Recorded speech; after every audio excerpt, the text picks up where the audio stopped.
Okay, everyone. Now we have game five of match six. The score is three away, five away. Okay, 4-2 for white.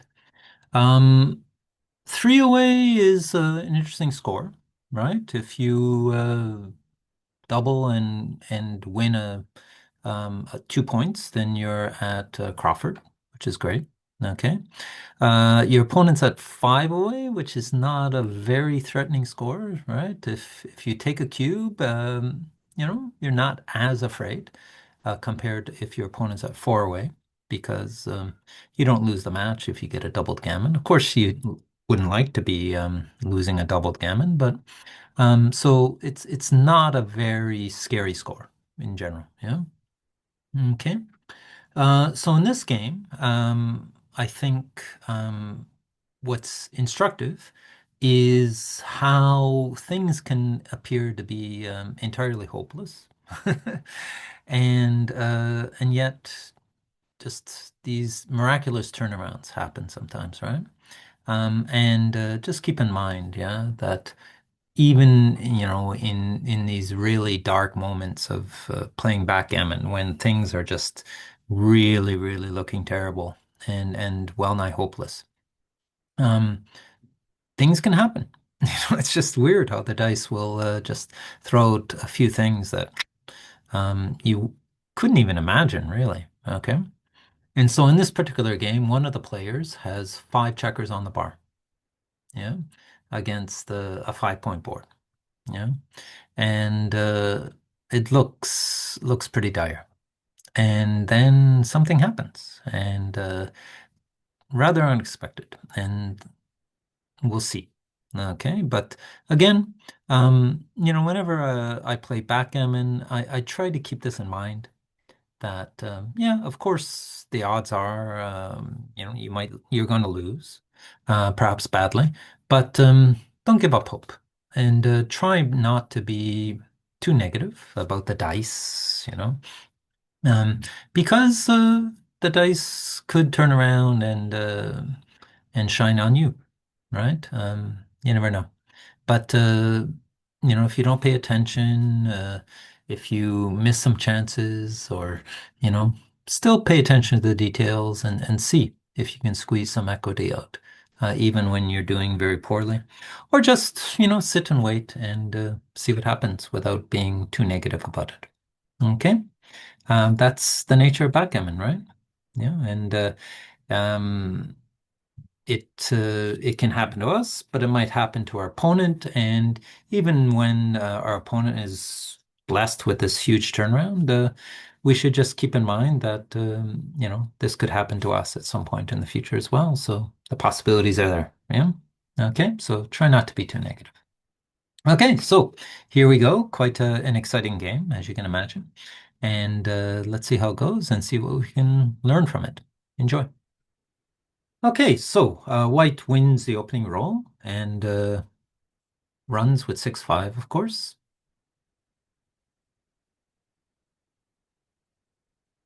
And black makes the 3 point. Okay. Okay, makes the bar point. That's natural.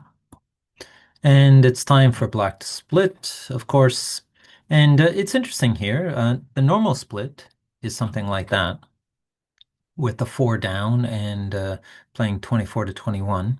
But I suppose with one checker back, you want a little more sort of outfield control or coverage.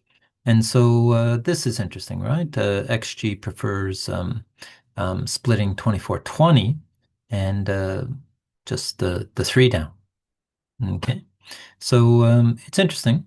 You don't often see it like this, but perhaps it has to do with the fact that um, there is only one checker back, right? Okay, so um, but white rolls 6-5 again and runs. Okay.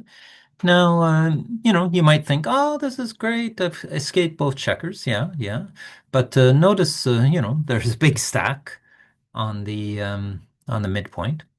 and a big stack on the 6 point. So white's flexibility could be an issue here. Okay, so certainly black should not worry too much. And a common mistake here, just it doesn't happen in this particular game, okay? But just to warn you, a common mistake here is if black rolls a four, um, making the bar point. Okay. Um, Now, it's nice to have an anchor, and in some cases it's the right play. But when you're behind in the race quite a bit, and you make that anchor, then that gives white the opportunity to sort of dump checkers behind the anchor, right? And take advantage of the racing lead without fear of being hit. So keep that in mind, okay? I'm not saying it's always wrong to make this anchor. It sort of depends on how far behind black is in the race. If it's not too far behind, then yeah, it makes sense to make the anchor. But especially in situations where white doesn't have too much flexibility, it's generally better, right, to keep this goalkeeper back there to see if white has to sort of leave a shot or something like that. Okay. Like I said, it doesn't happen in this particular match, but this particular game, but it is something to look out for. I've seen players make that mistake. Okay. So, anyways, Black rolls 6-5 himself. Okay, and yeah, obviously, he's behind in the race still by a little, so he better stay back, and he just slots some points and gets ready to make them. And as it turns out, White does have to leave a shot with a 6-2. And hitting looks natural here, but XG says it's a blunder, a fairly large one, right? And instead, it's better just to unstack the bar point. You're gonna have to leave a shot anyways. And I think unstacking is one of the issues here. Okay. And the second issue is, well, let's count the shots. Okay.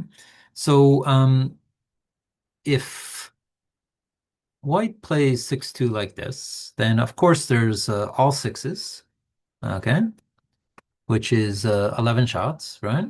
So all sixes plus 4-2. So that's so two more, 13, and 5-1. Okay, that's 15. Okay. And then, of course, 4-6 is already covered by the sixes. Okay, so that's 15 shots. Yeah. And let's compare that now to if white hits. Okay, on the 5 point. Okay. So now we have um, all fives. That's 11. Okay. And 4-1 and 3-2. That's 15. Okay. Um, And it looks similar, right? Double twos, of course. That's 16 shots. Okay, and yeah, 4-4. Okay, that's 17 shots. Okay, so there are more shots actually, if you hit loose like this. So that's probably another important consideration. And you don't, you've got a decent racing lead, so you don't want to necessarily offer more shots. So that's another reason why this is a blender. Okay. And instead, just play like this. Now, there's also the advantage that you have an extra builder here. Okay. And if black doesn't hit, okay, then there's some really good pressure now on the 5 point.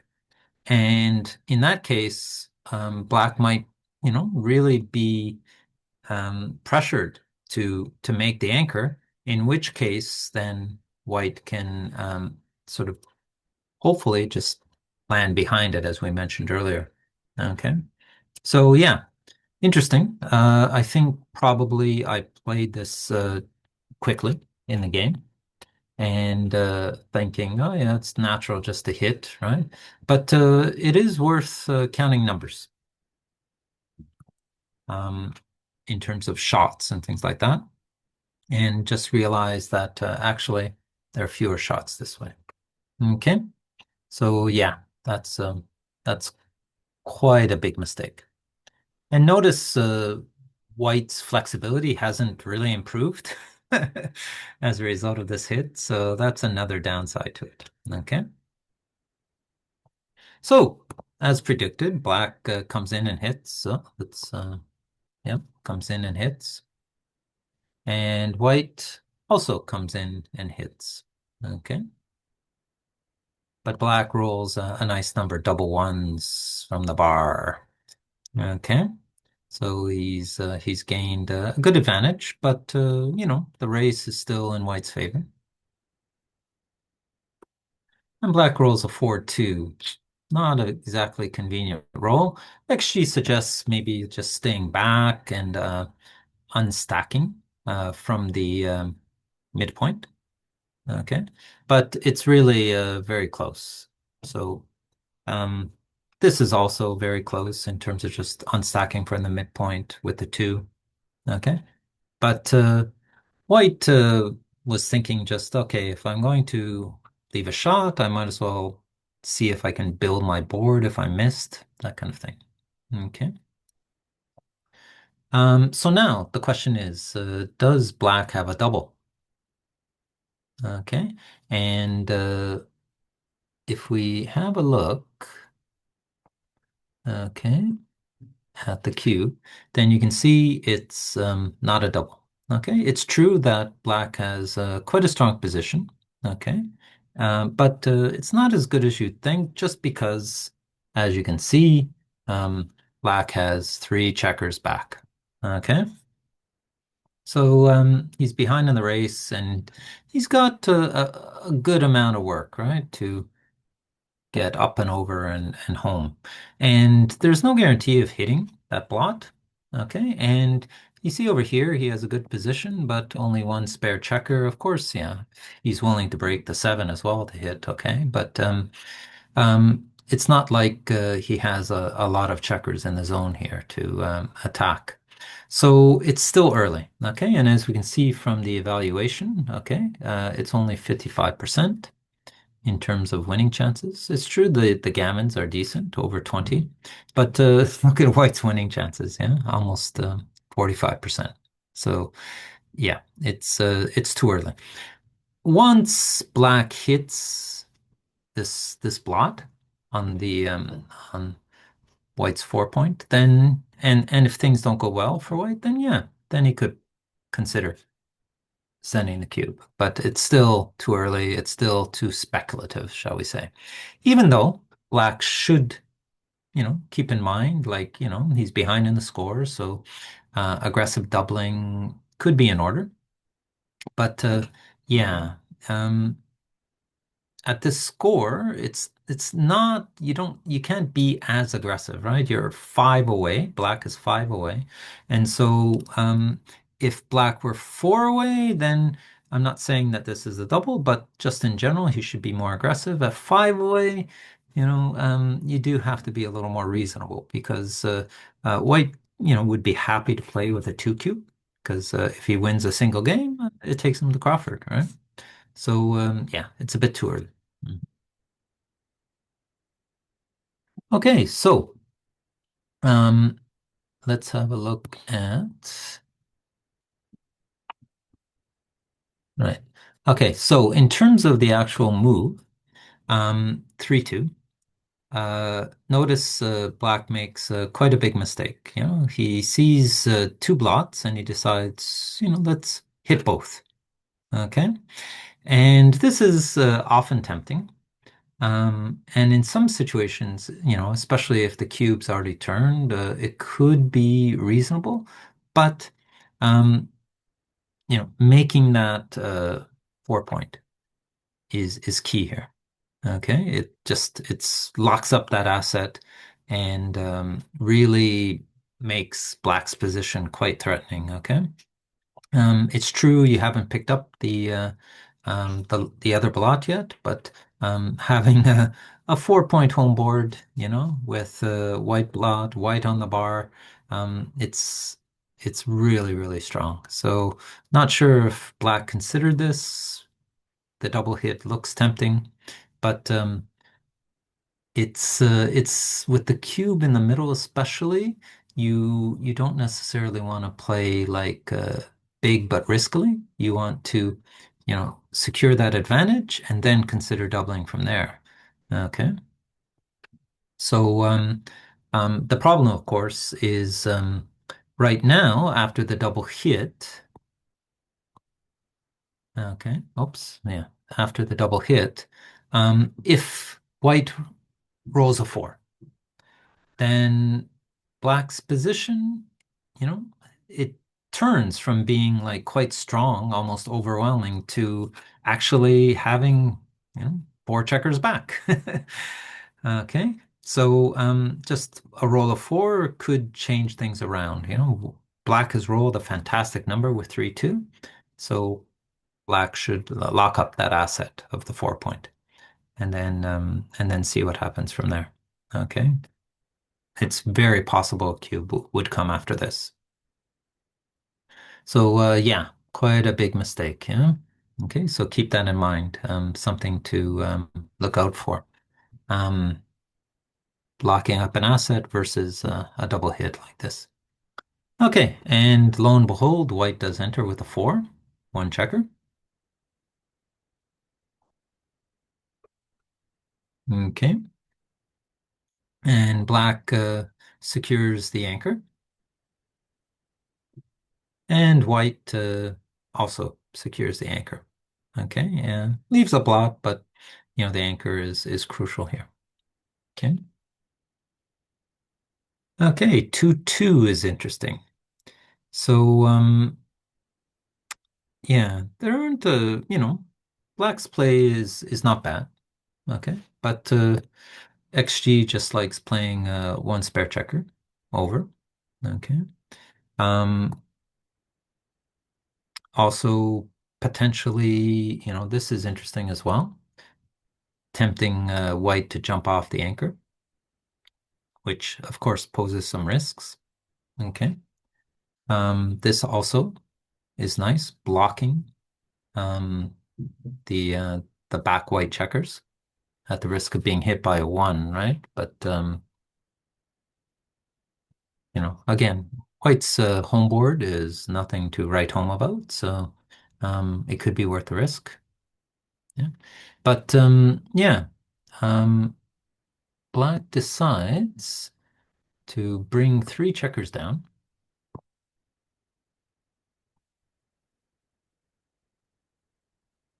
Okay, and jump up with one checker.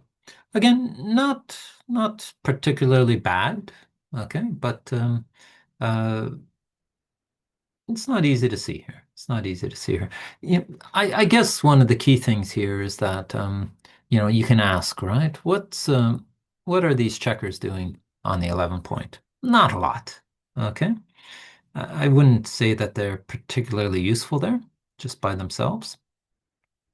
And so, my preference would be, to go with this actually. I quite like the 13-9 blocking play. Yeah. Just to put some these checkers to work. Yeah. Okay. Anyways, not a bad play. Not a bad. So white rolls 6-1 and safety is the blot. Okay. Double threes, again, another interesting double. With doubles, we have to be careful, right? There are sometimes more options.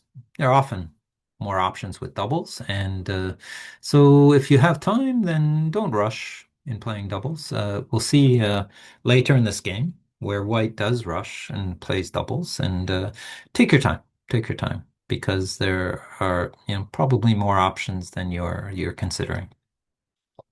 Um, so in this case, White's play is fine. Okay, so he brings three up to secure the four prime. okay, and releases one of the back checkers. But XG likes playing with an extra blot, with two blots, and says no problem because White's home board again is quite weak, right? So you gain flexibility. Notice in this position. Um, that also gives Black the possibility, right, of making another point using these two checkers, right, coming in. So, it's worth the flexibility. If you get hit, there are return shots. Um, White is not going to be so eager to hit loose from the anchor. So, this is really the only, you know, sort of straightforward hit, but even that could leave a shot, right? So all in all, go for flexibility, XG says, because that's in general, backgammon is a risk management sort of game. And in this case, White's home board is weak, so you can afford to take extra risks. Okay? You're not afraid of being hit so much. Look out for that. When you're weighing risks, when you're weighing blots, leaving blots or not, then look at your opponent's home board. That will guide you to a certain degree. Right. Okay. So now let's go back here. And so, yeah, let's do that. Okay, so white rolls double two. Okay. And finally is able to make an extra homeboard point and has a bit of a block as well. Okay. 4-2 just escapes, right? Seems reasonable. 6-3. Yeah. Not a lot you can do here. Okay, so just on white unstacks the bar point. And black rolls 5-4 and runs with another back checker. Uh, this was another option. Okay. Coming out with the four and sorry, coming out with the five and um, putting that extra builder on the bar point. Yeah, you don't really need to minimize blots here, but this is also reasonable. Okay. But yeah, running all the way makes sense. Especially white has a blot in his home board. Okay. White rolls 1-4. Definitely doesn't want to hit, right? Doesn't want to hit this with the blot here. Okay. And this is obviously a good opportunity to make a point. So white doesn't hit. Okay, let's erase that. 4-2, and here we are. We were talking about this, right? The advantages of flexibility. Black now has a 5 prime. Okay. Um, and yeah, it's a strong position. Not overwhelming yet, but pretty strong. So white rolls 4-2, and there's not a lot he can do. Basically, just breaks the midpoint. And black doubles here. Now, it's interesting, right? Because, yeah, black has a 5 prime. That's nice. It certainly gives him the advantage. But it's a bit early, right? Because these two checkers back here. Um, they're partially blocked, and it's true if black rolls something and hits, white won't be so happy. And yes, it's true. White has this weakness on his own 1 point. Okay. But part of the issue here is, yes, black has a 5 prime. Lovely. But will black be able to maintain it? Okay. And part of the problem is some of the sixes are blocked, right? And so if black has to play sixes from over here, then his 5 prime could fall apart. Yeah. And that would definitely reduce black's advantage. Okay. So, again, it's good that black is thinking about the cube, you know, especially since he's behind in score. But um, this is too early. And, white has an anchor, so there aren't really a lot of gammons here. Okay. The race is still, the race is close. Yeah. So basically, the only thing black has here is a bit of a threat to hit, okay, with an eight. And so that's notice 6-2 doesn't hit, so it's only 5-3 and 4-4. Okay. So fewer numbers. Um yeah, and that's so there's that threat and there's some structure advantage, but notice in terms of homeboard points, they're equal, and white has a weakness on his 1 point. So, but that doesn't make for really enough of a doubling advantage, I would say. Yeah. Okay. So, obviously white takes, yeah. And just to highlight, okay, what are the winning chances? Well, yeah, black has about 60%, right? White has 40%. Okay, and as you can see, the gammons are not so high here. So not enough really to double to justify it, yeah. Right, so white takes, obviously. Okay. And black rolls 6-1. So there's one of the sixes. XG does prefer to make the two. Okay. I suppose because if you make the two, then another six could be useful in making the three, if it's something that black can't play on the other side of the board. Okay. But it's not a huge thing, is it? As you can see, not much of a difference. Okay. White rolls 2-1.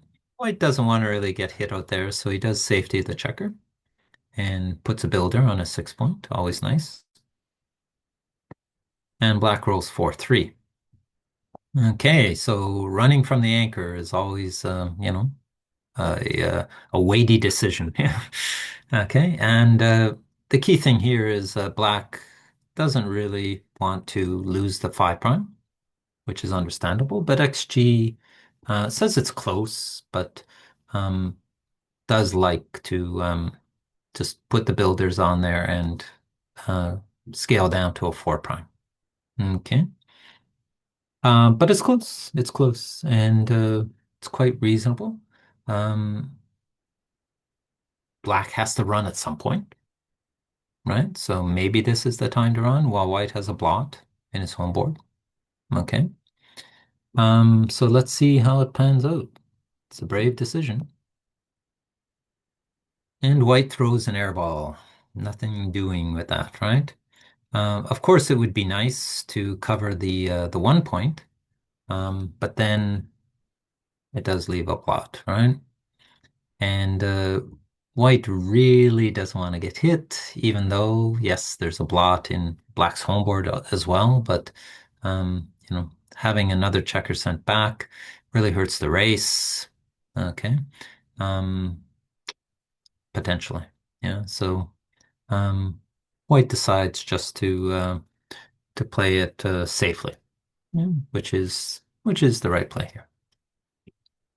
Okay, but the problem with running off an anchor is that the checker left behind doesn't always find it easy to also run to safety, right? And that's true in this case. Okay, so 4-2, white isn't able to jump out entirely freely, and so sorry, black's checker is under threat. Okay. This is interesting. It's always, worthwhile considering other options. I'm not sure why this is close. But yeah, perhaps because both these checkers, if we put it here,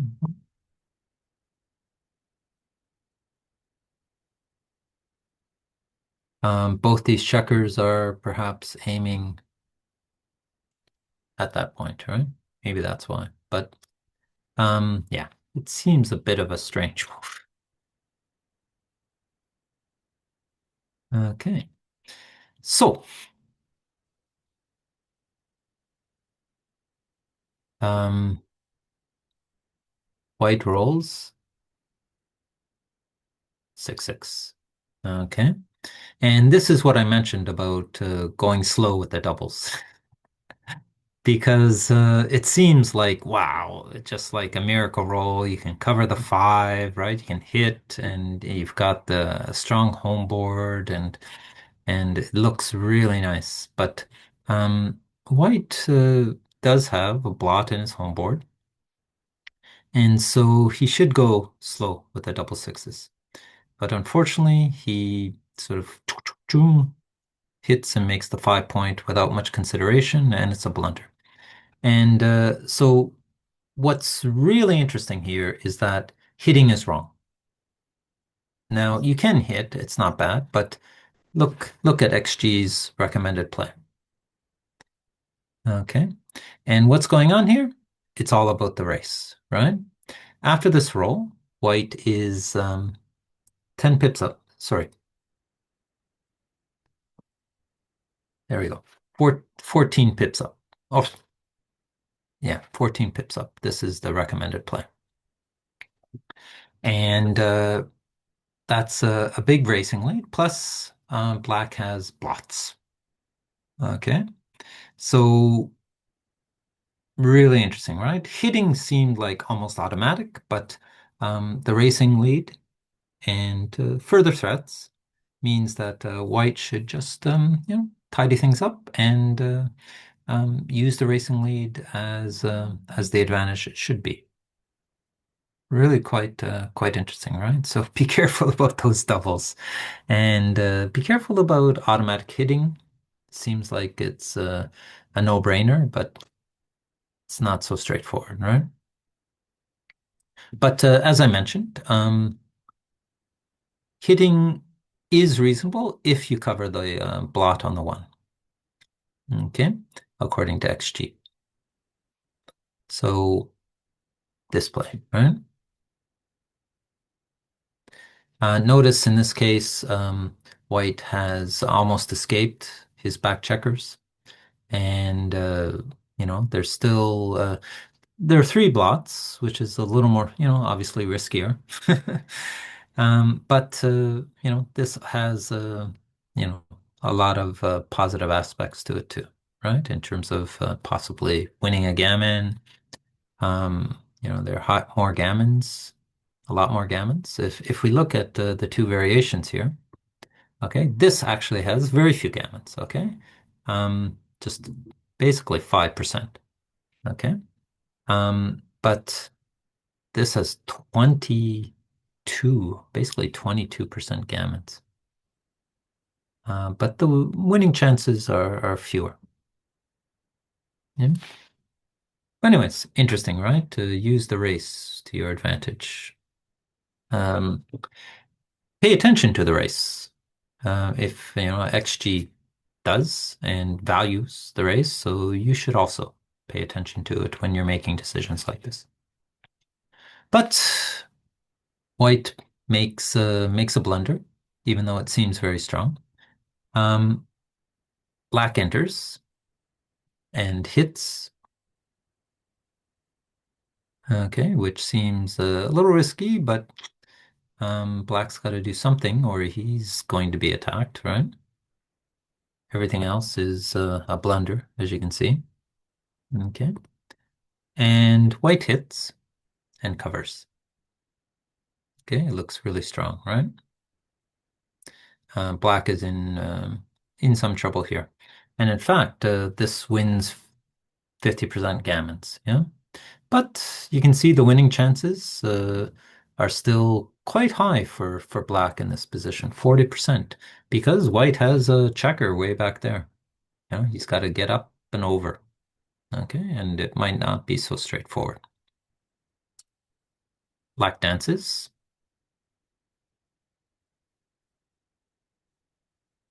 And white hits. Okay.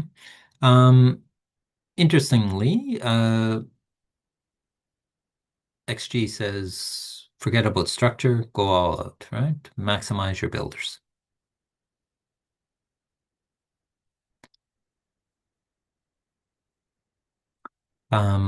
First and foremost, you want to be able to cover or hit again if you get hit. Yeah?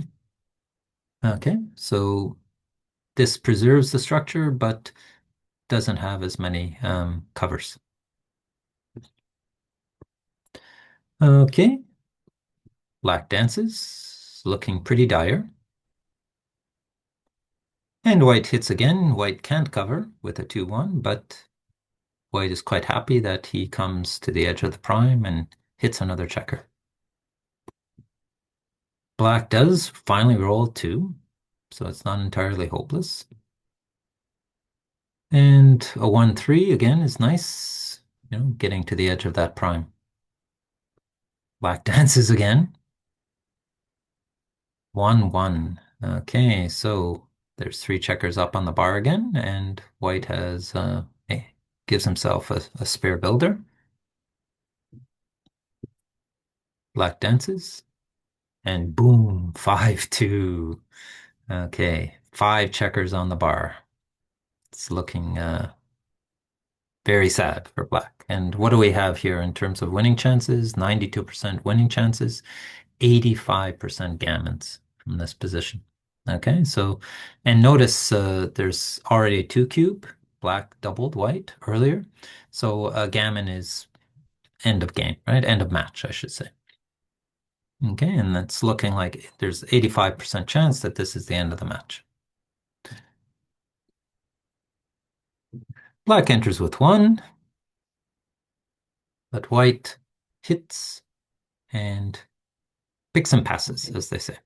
Now, this is an interesting question, right? With 5 checkers on the bar, could you just leave it there?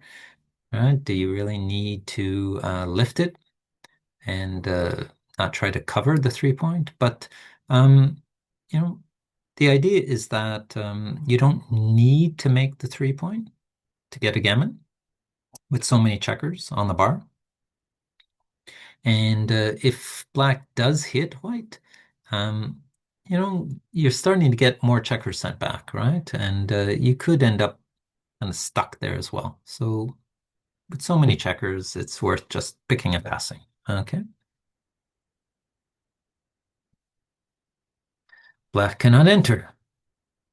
White rolls a 3-1. Um, yeah, this is interesting. For some reason, it seems like kind of almost like a slight mistake. Um, XG likes 7-4, like a nice way to play a 1, I guess. It's not a big thing, I guess. I'm not exactly sure, but we'll see. Perhaps what's going on. 5-1 can enter, but then E double fours. Okay, so this is a bit of a problem, right? And maybe this is the reason why. Um, maybe XG kind of like the idea that you don't have an extra checker on the 6-point. I suppose also it's the idea that you're going to want to clear the 6-point at some point, right? Um, with so many checkers on the board on the bar, you just want to clear the back points and win that gammon. And so maybe putting an extra checker on the 6-point doesn't go with that plan of wanting to clear the 6-point as fast as possible once you get your checkers around. Okay, or maybe it is because double fours plays better. Um, but in any case, white rolls double fours. Okay, but it's not a disaster, right? I mean, black has 5 checkers on the bar. I mean, okay, yeah, you don't like to crunch like this, but surely white's going to roll 5 or 6 before black gets these checkers in, right? So, even though white's not happy, it's white still has, even after double fours, white still has um, 82% winning chances and 77 gammon chances still, so really quite high still. Okay. Black rolls 6-4, one checker in. Okay. Ah, still can't get that back guy out. And, white is starting to get a little nervous here. But still, come on, four checkers on the bar, right? Double sixes. Ay, ay, ay, ay, ay. All of a sudden, things are not looking so good. Um,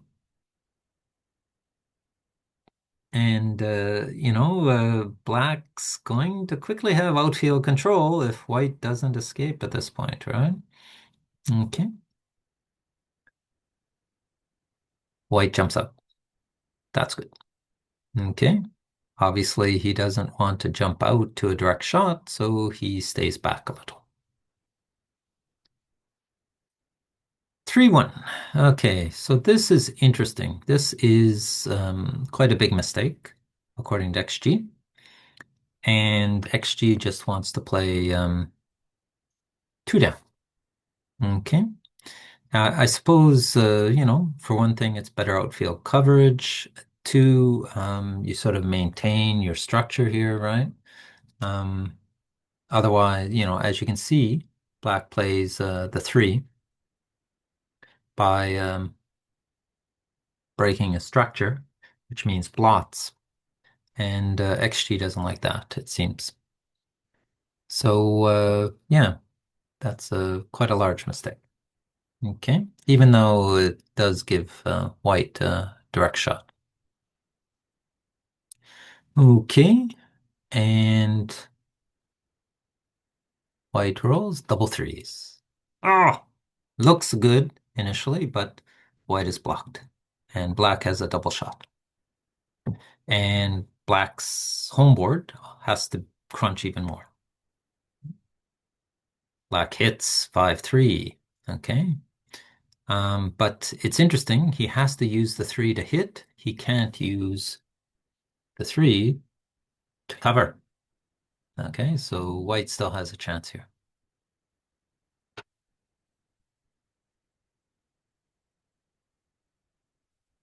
White dances. It's white's turn to dance. 3-1. Okay, covers. So yeah, things are not looking good. And like I said, isn't this just an amazing turnaround? I don't think I've really seen a situation where one player had five checkers on the bar, and then basically there's a crunch, and the person turns it around. It's quite amazing, isn't it? Yeah, how things can look so grim. 85% gammon chances, 92% winning chances, and then bang, bang, bang, and it's all turned around. Okay, so white does enter, but he has to crunch his home board even more. And double fours. Black correctly hits loose, and white dances. Black covers, white dances. Double threes. This is interesting. So um, once your opponent has a crunched home board, okay, very weak home board, then slotting, even though it seems a little risky, right? Um, Slotting makes sense, okay, because you want to make that six prime as quick as possible. Now, you're not happy, of course, if white rolls a 1-6, but notice black can enter probably very quickly, and then there are return shots, or it's not going to be so easy um, for white to come around safely. And the odds of rolling 1-6 are not high, right? Okay, so that's the idea, because if white does roll a 1 without a 6 for now, then, there's no guarantee you're going to be able to make that 6 prime. And then you have to watch out for the sixes, right? That white can roll. So that's kind of the rationale. And so this is quite a hefty mistake by black.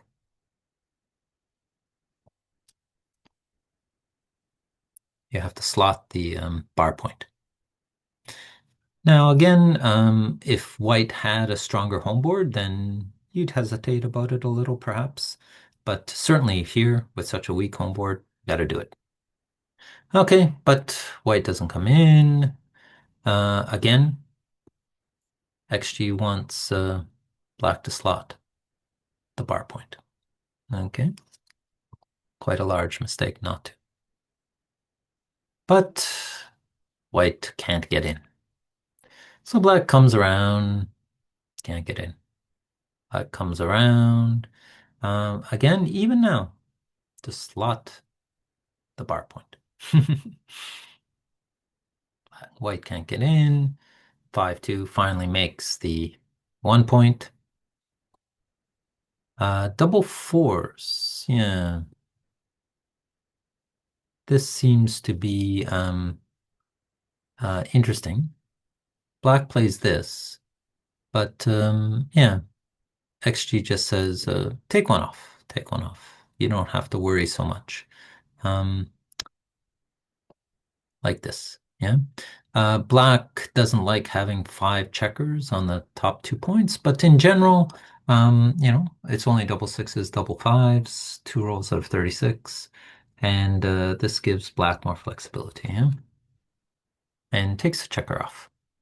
Don't underestimate the idea that if white does enter somehow, quickly, and quickly gets around the board, that, he could turn around with some doubles and stuff like that. So anyways, it's fairly straightforward after this. White just can't enter. Double sixes, wrong double. Double fives. And then finally white enters, but it's just too late. Okay. And there we have it. There we have the turnaround. And black wins 2 points. Quite a miraculous turnaround when it looked like white was going to finish the match off with the gammon. And so now the score is 4-4. 3 away, 3 away. Okay, so I hope you enjoyed that. Quite a wild game, right? Some instructive decisions, but again, the message for me from this game is don't give up hope. It's just amazing what the dice will throw you sometimes. And if you need to just sit on your hands and wait and don't get too down for any individual game or anything like that, and hold out hope. Okay, hope you enjoyed that. Thanks very much.